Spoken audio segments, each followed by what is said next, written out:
Friends, welcome to रोशन की class YouTube channel. आप सभी का आज की इस विज्ञान की पाठ्य योजना की वीडियो में एक बार फिर से बहुत बहुत स्वागत है। दोस्तों, आज की इस वीडियो में मैं आप लोगों को विज्ञान विषय की पाठ्य योजना दिखाऊंगा, जिसमें आप लोग पूरे डिटेल में आप पाठ्य योजना बना सकते हैं। तो अगर वीडियो पसंद आएगी अगर आप लोगों को, तो वीडियो को प्लीज़ लाइक कर दीजिएगा। नीचे लाइक का बटन है थम्स अप का, उस पर क्लिक करके लाइक कर दीजिएगा।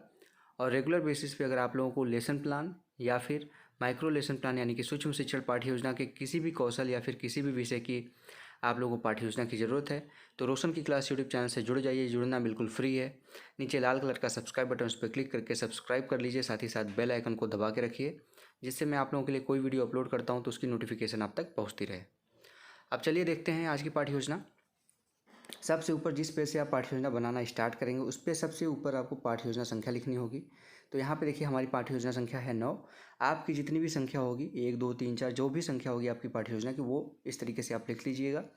उसके बाद आपको यहाँ पे डेट लिखना होगा, दिनांक लिखना है, डेट, जिससे ये पता चलता है कि आपने किस डेट में ये पाठ्य योजना पढ़ाई थी। केंद्र का नाम यानी कि विद्यालय का नाम, आपके कॉलेज में अगर कहते हैं कि केंद्र का नाम लिखना है या फिर विद्यालय का नाम लिखना है, तो उस तरीके से आप कर सकते हैं जिस विद्यालय में आप पाठ्य योजना पढ़ाने के लिए जाएंगे। विषय हमारा आज का है विज्ञान का।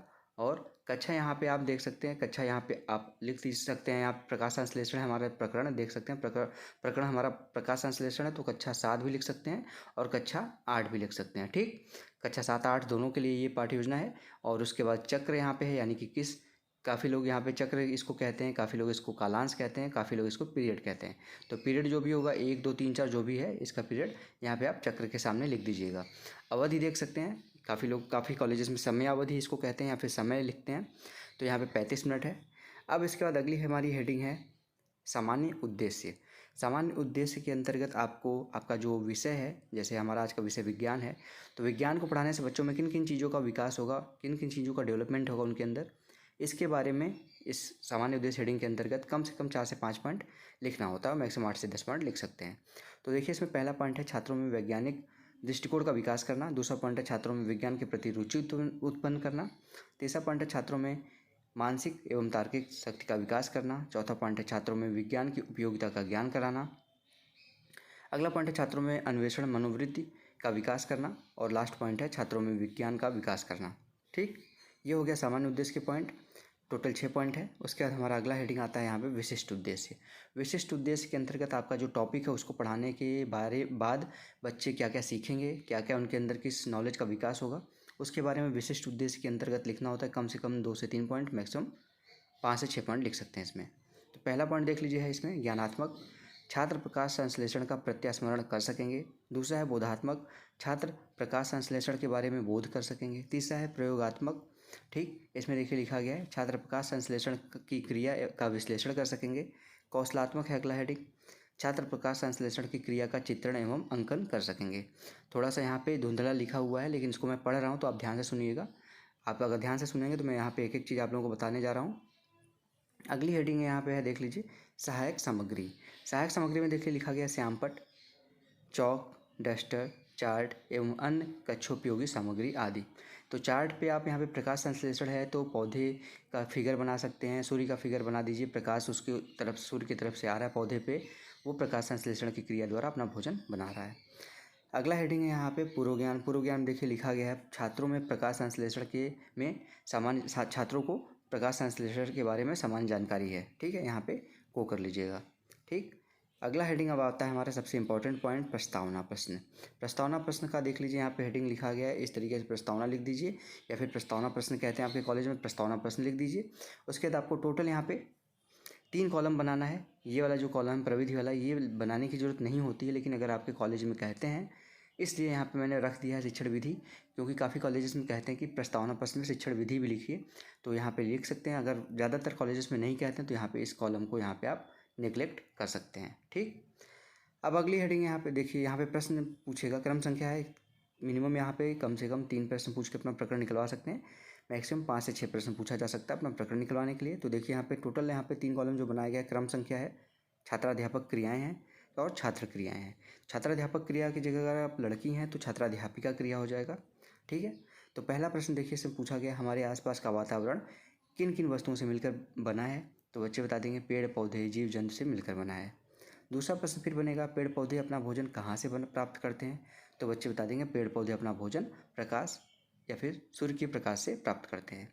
तीसरा प्रश्न फिर बनेगा, सूर्य के प्रकाश से भोजन बनाने की क्रिया को क्या कहते हैं? तो बच्चे बता देंगे प्रकाश संश्लेषण। काफ़ी बच्चों को इसके बारे में नॉलेज है। कक्षा 7 के 8 के बच्चे कक्षा 6 में कुछ न कुछ पढ़ चुके होंगे इससे रिलेटेड। फिर अगला क्वेश्चन है यहाँ पे आपका प्रकरण देखिए, तीसरे क्वेश्चन में निकल गया है। चौथा प्रश्न फिर पूछिए समस्यात्मक, प्रकाश संश्लेषण के बारे में आप क्या जानते हैं? या फिर ऐसे बना सकते हैं क्वेश्चन, प्रकाश संश्लेषण के बारे में विस्तारपूर्वक बताइए। तो बच्चे नहीं बता पाएंगे या फिर कुछ न कुछ बच्चे बताएंगे लेकिन डिटेल में नहीं बता पाएंगे, तो ये प्रश्न उनके लिए हो जाएगा समस्यात्मक प्रश्न। जैसे ही समस्यात्मक प्रश्नों का अपना उद्देश्य कथन बोलिए। उद्देश्य कथन हेडिंग लिखिए, बच्चों आज हम सब विज्ञान विषय के अंतर्गत प्रकाश संश्लेषण नामक पाठ का अध्ययन करेंगे। अब बच्चों को पता चल चुका है, यहाँ पे आप चाहें तो यहाँ पे जो प्रकाश संश्लेषण है इसको अंडरलाइन भी कर सकते हैं, जिससे पता चल सके कि आप जो चैप्टर पढ़ा रहे हैं उसका नाम है प्रकाश संश्लेषण। ठीक, नेक्स्ट हेडिंग आपका यहाँ पे आता है प्रस्तुतिकरण। प्रस्तुतिकरण में टोटल यहाँ पे देख सकते हैं 5 कॉलम बना गया है। शिक्षण बिंदु, ठीक, पहला कॉलम। दूसरा कॉलम है छात्राध्यापक क्रियाएं, लड़की हैं तो छात्राध्यापिका क्रिया हो जाएगा। फिर अगली हेडिंग है छात्र क्रियाएं। फिर नेक्स्ट है शिक्षण विधि और लास्ट में श्यामपट्ट कार्य या फिर इसको लिख सकते हैं श्यामपट्ट सारांश। इसमें देखिए पहला पॉइंट है शिक्षण बिंदु में प्रकाश संश्लेषण। इसमें पहले विकासात्मक प्रश्न पूछेंगे, अधिकतर पौधे कैसे होते हैं? तो बच्चे बता देंगे अधिकतर पौधे हरे रंग के होते हैं।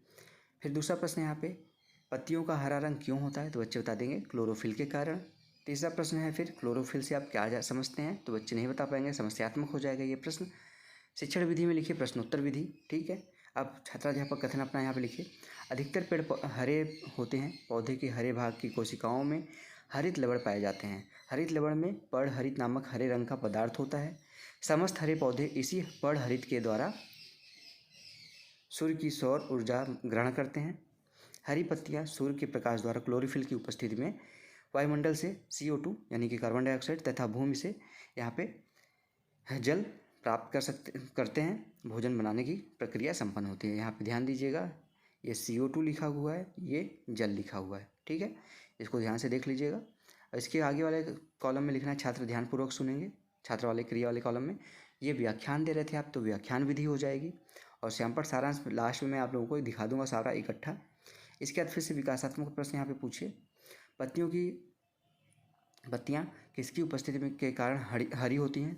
तो यहाँ पे क्लोरोफिल के कारण होती हैं। ठीक है, ये प्रश्नोत्तर विधि थी, तो विधि वाले कॉलम में लिख दीजिए प्रश्नोत्तर विधि। दूसरा प्रश्न है, सूर्य का प्रकाश जल CO2 तथा क्लोरोफिल से पेड़ पौधों अपना भोजन बनाते हैं, इसे क्या कहते हैं? तो बच्चे बता देंगे प्रकाश संश्लेषण। फिर तीसरा प्रश्न है, प्रकाश संश्लेषण से यहाँ पे क्या समझते हैं?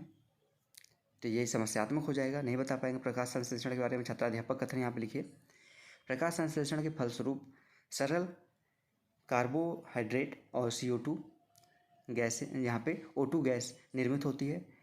ठीक है, ऑक्सीजन गैस निर्मित होती है। निर्मित भोजन पत्तियों में स्टार्च के रूप में एकत्रित रहता है, जिसके द्वारा भोजन में समस्त जैविक क्रियाओं के लिए प्राप्त होती हैं। छात्र वाले कॉलम में लिखिए छात्र ध्यानपूर्वक सुनेंगे। व्याख्यान विधि थी, तो व्याख्यान विधि लिख दीजिए। प्रकाश यहाँ पे श्यामपट्ट पे लिखिए, प्रकाश संश्लेषण में कार्बोहाइड्रेट और CO2 गैस निर्मित होती है। यहाँ पे देखिए, यहाँ पे C होगा ना, यहाँ पे CO2 होगा। ठीक, उसके बाद विकासात्मक प्रश्न फिर आएगा। यहाँ पे पौधे में अगला शिक्षण बिंदु में पॉइंट है, पौधे में भोजन का एकीकरण। फिर से विकासात्मक प्रश्न पूछिए, प्रकाश संश्लेषण के फलस्वरूप क्या बनता है? बच्चे बता देंगे यहाँ पे कार्बोहाइड्रेट और यहाँ पे O2 है।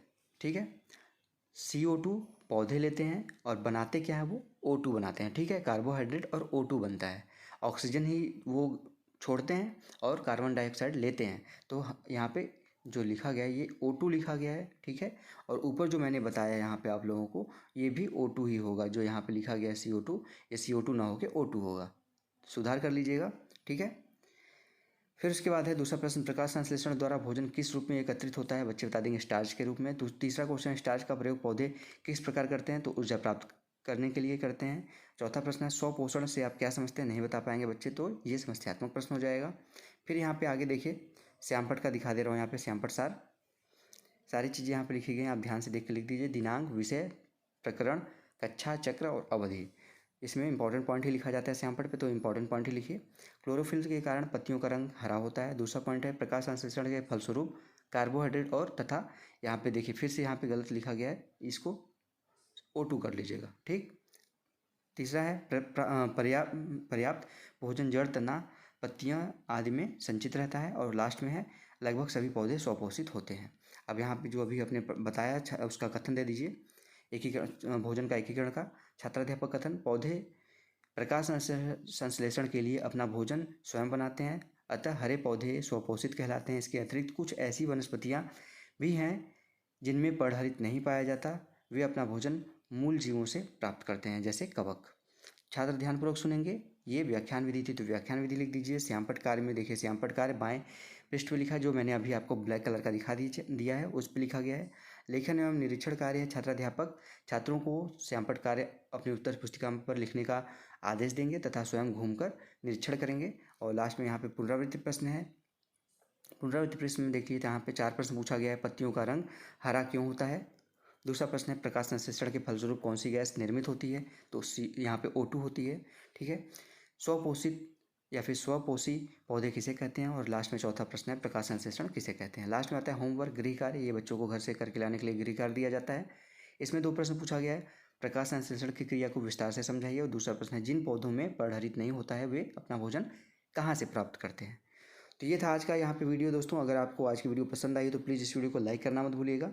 और रेगुलर बेसिस पे, ठीक है, रेगुलर बेसिस पे अगर आप लोगों को पाठ्य योजना की वीडियो चाहिए या फिर सूक्ष्म शिक्षण पाठ्य योजना की वीडियो चाहिए तो आप लोग रोशन की क्लास यूट्यूब चैनल को सब्सक्राइब कर सकते हैं, साथ ही साथ बेल आइकन को दबा सकते हैं, जिससे मैं आप लोगों के लिए जो रेगुलर बेसिस पे आप लोगों की हेल्प करने के लिए यहाँ पे वीडियो अपलोड करता हूँ उसकी नोटिफिकेशन आप तक पहुँचती रहे और आप लोग अपना हेल्प रोशन की क्लास यूट्यूब चैनल के माध्यम से करते रहें। तो फ्रेंड्स, मिलते हैं नेक्स्ट वीडियो में। तब तक के लिए आप लोगों का बहुत बहुत धन्यवाद। जय हिंद, वंदे मातरम।